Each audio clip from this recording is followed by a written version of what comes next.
Sri Kuberan TV நேயர்களுக்கு அடியேன் சிவயோகி சிவசக்திமான் சுவாமிகள் வணக்கத்தை தெரிவித்துக் கொள்கிறேன். அன்பு நேயர்களே, இந்த பதிவில் சுக்கிர பெயர்ச்சி பலன்கள் தான் சொல்ல போகிறோம். 12 ராசிகளுக்குமே உண்டான சுக்கிர பெயர்ச்சி பலன் தான். அது வருகின்ற 26/7/2025 ஆகஸ்ட் மாதம் 20/8/2025 வரைக்குமே இருக்குது. கிட்டத்தட்ட ஒரு மாதம் இருப்பார். இந்த தடவை ஒரு 25 நாள் இருக்கார். இது வரைக்கும் ரிஷபராசியில் இருந்த சுக்கிரன் தன்னுடைய சொந்த வீட்டிலேருந்து மிதுன ராசிக்கு பயிற்சி ஆகிறார். அதை பற்றி தான் விரிவாக பார்க்க போகிறோம். பொதுவாக சுக்கிரன் தான் நாம் வாழக்கூடிய வாழ்க்கைக்கு எல்லா வசதிகளுமே செஞ்சு கொடுக்கக்கூடியவர். சுகபோக வாழ்க்கைக்கு சுக்கிரன் அப்படி தான் சொல்லப்பட்டிருக்கு. அப்பேற்பட்ட சுக்கிரன் இது நாள் வரைக்கும் ரிஷபராசியில் தன் சொந்த வீட்டில் அமர்ந்து அவரும் சந்தோஷமாக இருந்து மக்களுக்கும் சந்தோஷமான வரத்தையும் அருளையும் வாரி வாரி வழங்கி கொண்டிருந்தார். ஆனால் இப்பொழுது சுக்கிரன் அடுத்த ராசியாகிய மிதுன ராசிக்கு செல்கிறார். மிதுன ராசிக்குரியவர் புதன். சுக்கிரனுக்கும் புதனுக்கும் ஒற்றுமை ஓரளவுக்கு தான் உண்டு. பெருசாக சொல்ல முடியாது, அவர் ஓரளவுக்கு பரவாயில்ல. ஏன்னா புதன் விஷ்ணுடைய அம்சம், சுக்கிரன் லக்ஷ்மியோட அம்சம். அதனாலும் இருந்தாலும் ஏன் அப்படி சொன்னா, அந்த மிதுன ராசியிலே குரு பகவான் அங்கே அமர்ந்திருக்கிறார். அந்த தேவகுருவான குரு பகவானுடன் அசுர குருவான இந்த சுக்கிரன் போய் சேருகிறார். நல்லா கேட்டுங்க, குருவும் சுக்கிரனும் ஒரு ஜாதகத்தில் சேரக்கூடாது, பார்வையும் பார்க்கக்கூடாது. ஏனென்றால் குரு கொடுப்பதை சுக்கிரன் தடுப்பார், சுக்கிரன் கொடுப்பதை குரு தடுப்பார். இது வழி வழியாக வரக்கூடிய ஒரு விஷயம். ஜோதிடத்தில் மிகப்பெரியமான விதியாக சொல்லப்பட்டது. ரொம்ப கஷ்டப்படுவாங்க. 2 கட்டான்னு சொல்லுவாங்களே, அந்த மாதிரி தான். ஒன்று வரும், ஒன்று மூடும். ஒன்று கதவு திறக்கும், ஒரு கதவு மூடும். இப்படி தான் நடக்கும். அதனால தான் இந்த சுக்கிர பயிற்சி கொஞ்சம் கடினமாக தான் இருக்கும். இருந்தாலும் அவர்களுடைய பார்வை பலன் ஒன்று இருக்கு இல்லையா, அதை வச்சும் நல்லா நடக்கக்கூடிய விஷயம். அதனால் 12 ராசிக்கு இப்போ நான் பலன் சொல்ல போகிறேன். பொதுவான பலன் பார்க்கும்பொழுது, இப்போது உள்ள நேரங்காலம் பார்க்கும்போது பொதுவாகவே எல்லா கிரகங்களுமே ராகு கேதுவோடைய பிடியில் மாட்டின்று. வக்ரம் பெற்ற சனி ராகுவோடைய அமர்ந்திருக்கார், கும்பராசியில் அமர்ந்துட்டார். செவ்வாயோட கேது அமர்ந்துட்டார். இது நடுவில் தான் எல்லா கிரகமும் இருக்குது. எந்தெந்த கிரகங்கள் சேரக்கூடாதோ அந்தந்த கிரகங்கள் தான் சேர்ந்துருக்கு. ராகுவும் சனியும் சேரக்கூடாது, செவ்வாயும் கேதுவும் சேரக்கூடாது, குருவும் சுக்கிரனும் சேரக்கூடாது. பாருங்கள், எவ்வளோ பிரச்சனைக்கு மேலே பிரச்சனை தான் வரப்போகுது. இருந்தாலும் எல்லாருக்குமே பரிகாரம் உண்டு, இறை வழிபாடு உண்டு, தான தர்மங்கள் உண்டு. அதெல்லாம் செஞ்சுட்டு வந்தீங்கனாலே நீங்கள் வெளியே வந்துடலாம். இப்போ இதனால் என்னென்ன நடக்கும்னு கேட்டிங்கனாக்கா, முதல்ல சுக்கிரன் குருவோடு சேரும்போது என்ன நடக்கும்னா, குருவால் கொடுக்கக்கூடிய பலன்கள் எல்லாமே மட்டுப்படும், தட்டுப்படும், கிடைக்காமல் போகும், தாமதமாகும். ஒரு படிப்பு படிக்கணும்னா தாமதமாகும். ஒரு கல்வி நிலையத்தில் சேரணும்னா சீட்டு கிடைக்காமல் கஷ்டமாக இருக்கும். அதே மாதிரி பணத்தட்டுப்பாடு ஏற்படும். பணம் கொடுத்துக்கிட்டே இருந்தவங்க திடீர்னு நிறுத்திடுவாங்க கொடுக்காம. ஃபைனான்ஸில் கேட்டால் கிடைக்காது, கடன் கேட்டால் கிடைக்காது. இதுதான் மாதிரி நடக்கும். அதே மாதிரி வண்டி வாங்கணும்னு நினைப்பீங்க, தள்ளி தள்ளி போயினே இருக்கும். பெண்களுக்கு ஏற்ற அணிகலன்கள் அதெல்லாம் வாங்க பார்ப்பீங்க, துணிமணிகள் வாங்க பார்ப்பீங்க, அதெல்லாமே தள்ளி போகும். சுகபோகமான வாழ்க்கைக்கு தேவையானவற்றை வாங்கணும்னு நினைப்போம், ஆனால் தள்ளி தள்ளி போயிடும். ஏனென்றால் இந்த சுக்கிரனுக்கு அம்சத்துக்குரியதும் குரு அம்சத்துக்குரியதும் மாறி மாறி இருவரில் ஒருவர் தடுத்து விடுவார். இது நடக்கும். அடுத்ததாக ராகுவும் சனியும் சேர்ந்திருக்கப்படியால் ஒரு கத்திரிக்கோள் என்ன செய்யுமோ அதை செய்யும், கட் பண்ணி விடுன்னு சொல்லுவாங்க. கத்திரிக்கோள்ன்றது கட் பண்ணுறதுன்னு. அப்போது வரக்கூடிய நல்ல விஷயங்கள் எல்லாமே தடைப்பட்டு இருக்கும். அதை தவிர்த்து கட் பண்ணி விட்டுடும், காணாமல் போயிட வச்சிடும். ஒரு சுபகாரியம் நடக்கும்னு நினைப்போம், அது தள்ளி தள்ளி போயிட்டே இருக்கும். ஒரு இடத்துல உதவி கேட்டிருப்போம், அது தரேன்னு சொல்லுவாங்க, பண்ணுறேன்னு வாங்க, அப்புறம் தள்ளி போயிடும். இப்படி தான் இந்த ராகு சனியால் செய்யப்படுது. செவ்வாயும் கேதும் சேர்ந்திருக்கும் போது என்ன தெரியுமா, மிக மிக மோசமான விளைவுகள் ஏற்படும். சமீபத்தில் பார்த்தீங்கன்னா கண்டிப்பாக சொல்லி ஆகணும் இந்த பதிவில். காவல்துறைக்கு கெட்ட பேர் வந்துன்னே இருக்குது. அவங்க அதுக்கேற்ற மாதிரி நடந்துக்கிட்டு இருக்காங்க. அந்த செவ்வாய் கிரகம் என்றது என்ன, காவல்துறைக்கும் இராணுவத்துறைக்கும் உரிய கிரகம் செவ்வாய் கிரகம். அப்பேற்பட்ட கிரகம் கேதுவோடு சேர்ந்தால் கேது போல் கெடுப்பார் இல்லைன்னு சொல்லியிருக்காங்க ஜோதிட சாஸ்திரம். அப்போ கேது, அந்த கெடுக்கக்கூடிய கேதுவோட செவ்வாய் சேர்ந்திருக்கு இல்லையா, அதுவும் சிம்மத்தில் சேர்ந்திருக்கு இல்லையா, சூரியன் வீட்டில். அப்போது கண்டிப்பாக இதில் அரசாங்கத்திற்காருக்கும் பதில் சொல்ல வேண்டியிருக்கும். காவல்துறை செய்யும் தவறுகளுக்கெல்லாம் அரசாங்கம் பொறுப்பேற்கக்கூடிய நிலை வரும். இப்போ அப்படி தானே ஏற்பட்டிருக்கு. அது உண்மைதான். அது இந்த ஜாதகப்படி கிரகப்படி தான் நடந்திருக்கு. அப்போது மோசமான பின்விளைவுகள் ஏற்படும். அப்போ தவறான உறவுகள், காவல்துறைக்கு கொண்டு போகக்கூடிய விஷயங்கள் எல்லாமே தடுமாற்றத்தோடையும் தடையாகவும் பின்விளைவுகளோடையும் பிரச்சனையாகவுமே தான் இருக்க போகுது. அதனால் இது பொது பலன் சொல்லியிருக்கேன். இதை நீங்கள் உஷாராக கேட்டு நடக்கணும். அடுத்ததாக இப்போ நம்ம சுக்கிர பயிற்சி பார்க்க போகிறோம் 12 ராசிகளுக்கும். கன்னிராசி நேயர்களே, உங்களுக்கு உண்டான சுக்கிர பயிற்சி பலன் தான் சொல்ல போகிறேன். கன்னிராசிக்கு பார்த்தீங்கன்னாக்கா, இது நாள் வரைக்கும்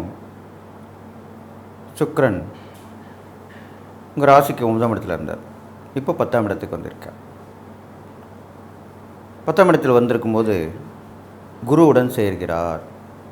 அதுதான் சரியில்லை. குருவோட சேர்றனால்தான் சேர்க்கை சரியில்லைன்னு சொல்லுவோம். அப்போ அதனால் என்ன பலன்கள் ஏற்படும் தான் இப்போ பார்க்க போகிறோம். ஏற்கனவே குரு 10ல் இருந்து பிரச்சனை மேலே பிரச்சனை கொடுத்துட்டு வந்தார். இருந்த வேலை போச்சு, வரக்கூடிய வருமானங்கள் போச்சு, தொழிலில் தேக்கணும நிலை, வியாபாரத்தில் பற்றாக்குறை, வளர்ச்சி இல்லாமல் போகிறது, இது மாதிரிலாம் நடந்தது. இப்போ பார்த்தீர்களானால் சுக்கிரனும் கூட சேர்ந்துட்டார். அப்போ என்னாச்சு, முதலுக்கே மோசம்னு சொல்லுவாங்க இல்லையா, அது மாதிரி தான் நடக்க போகுது. திருப்பி வேலைக்கு இழந்த வேலையை வாங்க முடியாமல் போயிடும். வேலைக்கு முயற்சி பண்ணிக்கிட்டே இருக்கணும், தள்ளிக்கிட்டே போவோம், தட்டிக்கிட்டே போவோம், இது மாதிரி தான் நடக்கும். தொழிலில் போட்டி வந்துடும். அவங்க நல்லா சம்பாதிக்க ஆரம்பிச்சிடுவாங்க. உங்கள்கிட்ட இருந்து கற்றுக்கிட்டே வேலைக்கு போயிட்டு அவங்க புதுசாக ஆரம்பிச்சிடுவாங்க. இல்லை நம்ம பார்க்குறோம், சினிமாவில் பார்க்குறோம், நேரம் வாழ்க்கையில் நடக்குது, அது மாதிரிலாம் அது மாதிரி நடக்கும். வியாபாரத்தில் அப்படி தான் இருக்க போகுது. போட்டி, பொறாமை, இது மாதிரிலாம் வந்துடும். தலை விரித்து ஆடும், அப்படி தான் சொல்லணும். ஏன்னா அதிகமாகிடும். எப்படி அவன் சம்பாதிக்கலாம், நம்ம அவளுக்கு முன்னாடி சம்பாதிச்சு காட்டணும். நீங்கள் சம்பாதிங்க, தப்பு இல்லை. ஆனால் அவனுக்கு வருமானம் வரக்கூடாது, நம்மளுக்கு தான் வரணும்னு நினைக்கிறது மகா தவறு இல்லையா? அது மாதிரி நினைக்கக்கூடாது. போட்டி இருக்கலாம், பொறாமை இருக்கக்கூடாது, அப்படி தான் பெரியவங்க சொல்லியிருக்காங்க.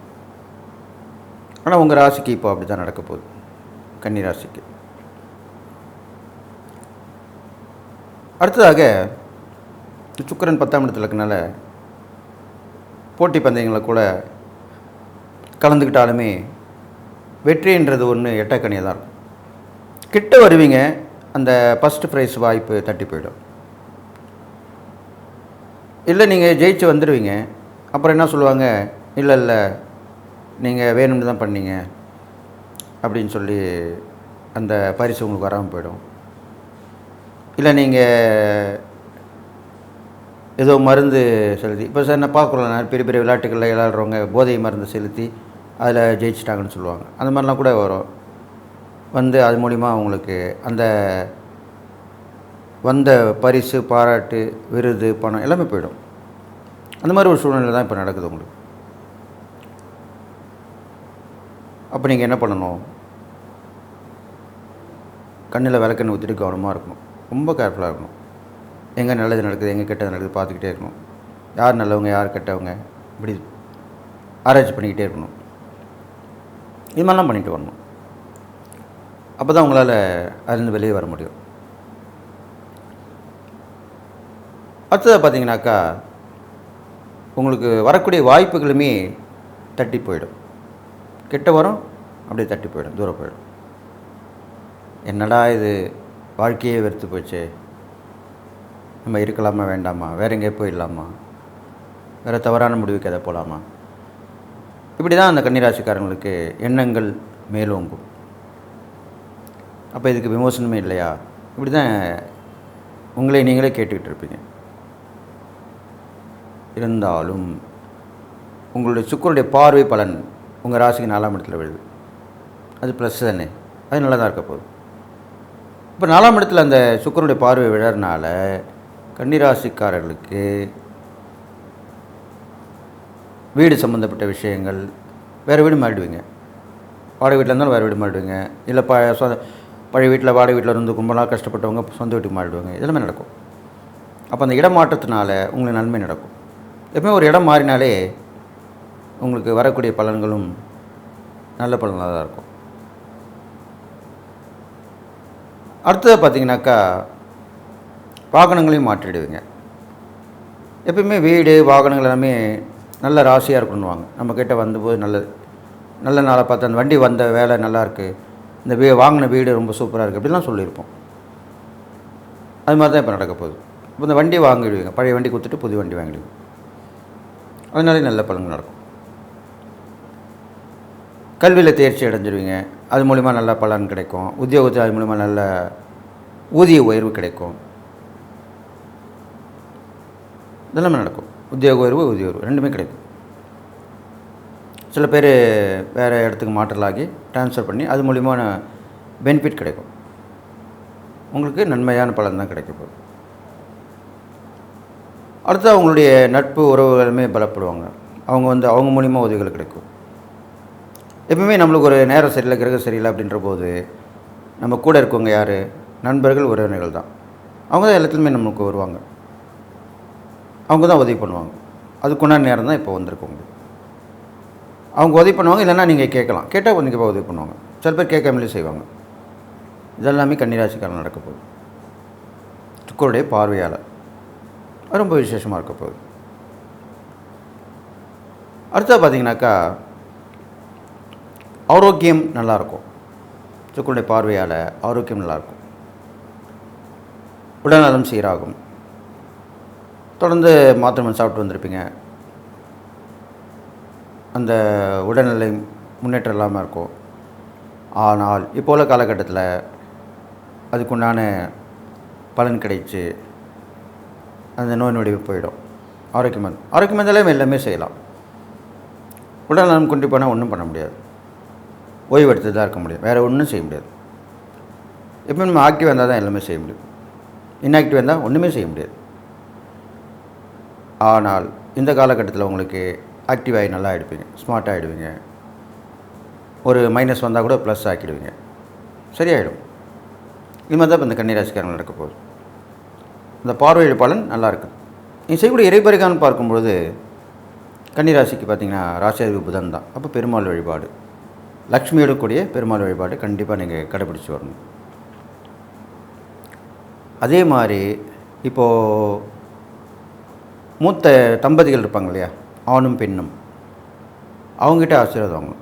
கணவன் மனைவியாக இருப்பாங்க. இப்போ 60ஆம் கல்யாணம் பண்ணியிருப்பாங்க, 70ஆம் கல்யாணம் பண்ணியிருப்பாங்க, 80ஆம் கல்யாணம் பண்ணியிருப்பாங்க. இந்த 3 வகையான கல்யாணம் பண்ணியிருப்பாங்க. சஷ்டிப்த பூர்த்தி, பீமரத சாந்தி, சதாபிஷேகம் இப்படி சொல்லுவாங்க. அதை இப்பேற்பட்டவங்கள்ட்ட நீங்கள் ஆசீர்வாதம் வாங்கணும்.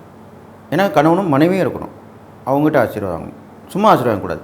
அவங்ககிட்ட எதாவது கொடுத்து, அவங்களுக்கு துணிமணி கொடுத்து, இல்லை அவங்களுக்கு பொருள் கொடுத்து, அவங்க மனசு சந்தோஷம் முறை பண்ணி அதுக்கப்புறம் நீங்கள் ஆசீர்வாதம் பண்ணுவாங்க. அவங்ககிட்ட ஆசீர்வாதம் வாங்கிக்கலாம். அப்படி செய்தீர்களானால் கண்டிப்பாக இந்த கன்னிராசிக்காரங்களுக்கு சுக்கிர பயிற்சி நன்மை தான் செய்யும். அடுத்ததாக நிறைய தான தர்மங்கள் பண்ணலாம். யாருக்கு? கல்யாணம் ஆகாமல் இருக்கிற ஆண் பெண்களுக்கு அவங்களுக்கு பண்ணலாம், பண்ணி வைக்கலாம். இப்போ ஒரு சில இடத்துல அரசாங்கத்து மூலிமா குரூப்பாக செஞ்சு பண்ணுவாங்க, அதில் போய் கலக்க வைக்கலாம். இல்லை தன்னார்வல் தொண்டு நிறுவனங்கள்லாம் இருப்பாங்க, அவங்களாம் கூட உதவி பண்ணுறதுக்கு தயாராக இருப்பாங்க. அவங்கக்கிட்ட போய் முயற்சி எடுத்து கல்யாணம் ஆகாமல் இருக்கிறவங்களுக்கு அது பண்ணி வச்சு சந்தோஷப்படுத்தலாம். இது மாதிரிலாம் பண்ணிட்டு வரலாம். இதெல்லாம் பண்ணிங்கனாலே உங்களுக்கு அந்த பலன் நல்ல பெருசாக கிடைக்கிறதுக்கு வாய்ப்பு இருக்குது. ஆக செயற்கை சரியில்லைனா கூட பார்வை பலன் கண்டிப்பாக நல்லாயிருக்கும் உங்களுக்கு. அதனால் கன்னிராசிக்காரர்கள் நினைத்து சாதித்து காட்டுவீர்கள், வெற்றி மேல் வெற்றி பெறுவீர்கள். இந்த பயிற்சி மூலிமா, நான் சொன்ன இறை பரிகாரங்கள் தானதன் மூலிமா கண்டிப்பாக நல்லது நடக்கும் சொல்லி, எல்லா நலமும் பெற்று வாழ போகிறீங்கன்னு சொல்லி வாழ்த்தி விடைபெறுகிறேன். நன்றி, வணக்கம். ஸ்ரீ குபேரன் டிவியை பார்த்தமைக்கு நன்றிகள். மேலும் இது போன்ற தகவல்களை தெரிந்து கொள்ள ஸ்ரீ குபேரன் டிவியை சப்ஸ்கிரைப் செய்யுங்கள். மறக்காமல் பெல் ஐக்கானை கிளிக் செய்யுங்கள்.